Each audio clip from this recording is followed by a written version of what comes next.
ku qabaysashada biyaha qabow ama inuu qofka dhaxgalo biyo leh baraf waxaa loo yaqaanaa cryotherapy waxayna ka mid tahay marxalado qaab ahaan la isku daaweeyo. waayahan dambe waxaa la ogaaday marxaladda cryotherapy ama isku daaweynta biyaha qabow in qofka uu dhaxgalo ama baraf inuu dhaxgalo waxay aad u saacidaa ama ay yareysaa marxalado caafimaad dare ee jirka ku jiro. ugu horeyntii saaxiibayaal intaanan barnaamijka gudagelin inta igu cusub aanan subscribe-ka iyo follow-ga saarin page-kayga YouTube-ka iyo Facebook-ka waxaa iga codsi ah inaad saartaan follow-ga iyo subscribe-ka, like-ta iyo share-kana aad naga caawisaan adigoo aad ka heli kartid address-kayga ama telefoonadayda Facebook-ka iyo YouTube-ka. aad iyo aad idinkaga mahadcelina. Cryotherapy waa marka qofka lagu daaweynayo biyo qabow ama baraf meel ku jiro inuu dhaxgalo ama biyo diyaarsan oo aad loo qaboojiyo inuu dhaxgalo. siyaabooyin kala duwan ayaa jirka bani'aadamka aad u anfacdaa cryotherapy ama ku qabaysashada biyaha qabow ama barafka. waxaana dabcan xoogga ay saartaa laba qeybood: nerve system habwareega neerfayaasha iyo dhambaalada ama fariimaha maskaxda ka imaanayo iyo kuwa maskaxda loo celinayo. sidoo kale waxyaabaha kale ee aadka ugu muhiimsan ee jirka ka qabato waxaa ka mid ah physiological blood circulation-ka inay aad u hagaajiso habmareenka dhiigga, qulqulka dhiigga ee xididaha ee unugyada ama murqaha iyo xubnaha jirka bani'aadamka aad u ciladeysan inaysan aadi karin ama dhiig ku filan inuusan jirin inay ka qayb qaadato inay gudbiso marka uu qofku ku qabaysto biyo qabow ama uu dhaxgalo.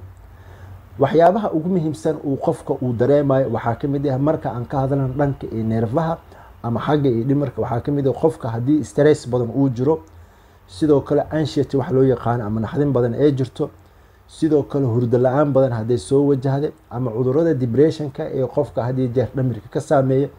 cryotherapy markuu isticmaalo ama uu dhaxgalo biyo qabow baraf ka samaysan wuxuu dabcan uu ka helaa faa'iidooyin badan. waxaa maskaxda laga soo deynaa fariimo badan gaar ahaan norepinephrine iyo epinephrine in jirka qeybihiisa kala duwan ay dareen saayida uu soo galo iyo in qofka naxdintii iyo welwelkii iyo stresskii iyo hurdo la-aantii ay ka baxaan. cryotherapy waxaa lagu dhex jiri karaa in ku siman 2 ilaa 6 daqiiqo. in ka badan qofka ma xamili karo mana ku jiri karo biyo qabow ama baraf dhexdiisa, laakiin waxaa sida caadiga ah la ogolaaday inuu isticmaali karo 2 ilaa 5 ama ilaa 6 daqiiqo gudaheed.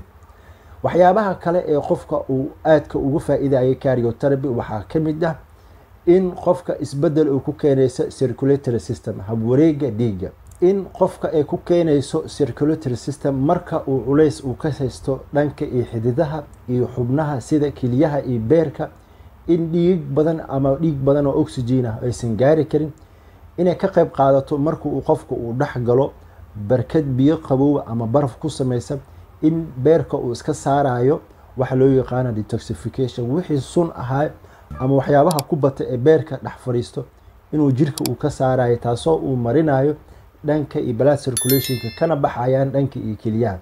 dadka kiliyaha ka xanuunsan ama dadka hadii jeeb beerka ka xanuunsan waxaa loogu talagalay inay dhaxgali karaan maalinkii hal waqti si uu u nafiso beerkooda iyo kiliyaha ayna u timaado kaadi badan. waxyaabaha kale ee ka mid ah isticmaalidda cryotherapy ama qofka inuu barkad biyo qabow ama baraf uu dhaxgalo waxaa ka mid ah in kor ay u qaadayso habdifaaca jirka. in isticmaalidda biyaha qabow markuu qofku uu dhaxgalo in unugyada immune system-ka ama lymphatic cells-ka ay soo dhalanayaan aadna u badanayaan kana hortagayaan waxyaabaha jirka soo weerari karo ee dhiigga soo raaci kara inay yareeyaan. sidoo kale waxyaabaha kale ay ka qayb qaadanayaan waxaa ka mid ah haddii qofka qandho badan ay haysa mar walbo aysan jirkiisa qandho aysan ka bixinin, xanuun badan oo wareer badan maskaxda u jiro, sidoo kale murqo xanuun, seedaha iyo kala baxyada markay aadka u xanuunayaan marka uu ku qabaysto biyo qabow oo baraf leh ama uu dhaxgalo waxaa qofka ka yaraanaya marxaladahaas aan ka soo hadalnay. sidoo kale qofku wuxuu isku arkaa firfircooni iyo awood dheeri ah dhanka iyo jirkiisa inay soo gashay.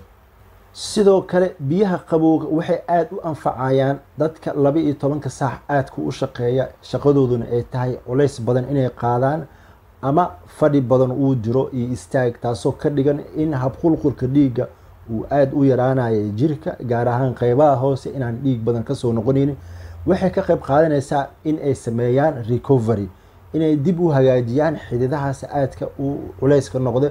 sidoo kale qofka marka uu shaqada ka imaado uu dhexgalo biyo qaboob, waxaa jirkiisa ka baxaya culaysaadkaas hayste sida stresskii, xanuunkii murqaha, caajiskii badnaa iyo isbedel degdeg uu ka dareemo dhanka iyo biyaha qabow ama qabowga marka uu ku dhex qabaysto. marxaladaha loo isticmaalo cryotherapy aada iyo aaday u fara badan yihiin, waxaana la arkay in la isticmaali karo siyaabooyin kala duwanna loo qaadan karo.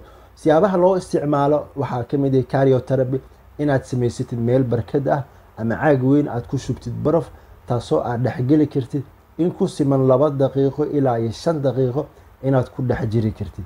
waxay ka tarjumaysaa marxaladaha caafimaad dare aan kasoo hadalna inay ka yaraadaan. sidoo kale qofka in iceberg uu isticmaalo baca ay ku jiraan baraf uu korkiisa uu saaro. sidoo kale qofku wuxuu isticmaali karaa massage ahaan inuu baca ay ku jiraan baraf inuu aada isugu rugo ama aada loogu rugo, taasoo ah in qofka ay ka yaraatay xaaladihii aan kasoo hadal. ugu dambeyntii saaxiibayaal, anigoo ah Dr. Maxamed Liibaan Maxamed, halkan ayaan ku joojinaynaa biyaha qabow ama isticmaalida barafka inuu ku qabaysto qofka, waxyaabaha ugu sahlaya inay yaraadaan. aada iyo aad kaga mahad celinaa dhegeysiga ila socodka video kelbiska aan soo geliyo. waxaan idin leeyahay wassalaamu calaykum waraxmatullaahi wabarakaatu.